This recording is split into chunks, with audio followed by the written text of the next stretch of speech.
The first step of creating a data pipeline in a data project is onboarding the data.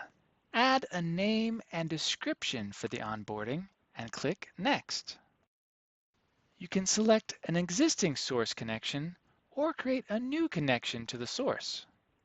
In this case, we're going to connect to an Oracle-based data source. In Data Gateway, select the name of the data movement gateway to use to access your data.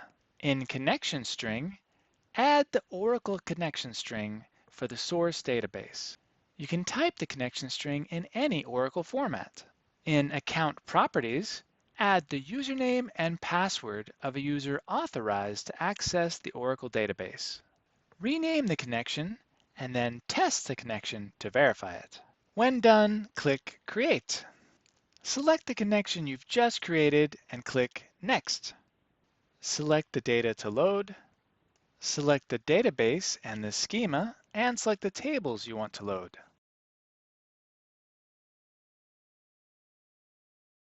When done, click Next. Under History, choose if you want to replicate the history of previous data in addition to the current data, or if you'd like replication with current data only. Select the Update method. Select if you want to open the landing data asset or return to the data project. Click Finish. To start replicating data, you need to prepare and run the landing task and prepare and run the storage task. Opening the landing task, you'll see all the data sets that have been added to the task. You can now preview the structure and metadata of the selected data asset tables. If you want to add more tables from the data source, click Select Source Data. In Settings, you can change the data asset schema name and define different runtime parameters. When you're ready, click Prepare to catalog the data asset and prepare it for execution.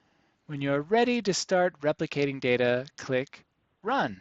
The replication should now start, and you can see the progress in Monitor. When all tables are loaded, data is updated to, seen in the data asset card, indicates the source changes up to that time are available in the data asset. However, some tables in the data asset can be updated to a later time, depending on when they started loading. The information under the data is updated to shows the number of data assets that loaded successfully and data assets with error. Now we can open the storage data asset. Here you can preview the output data sets based on the tables from the landing data asset. In Settings, you can change the data asset schema name or the internal schema name.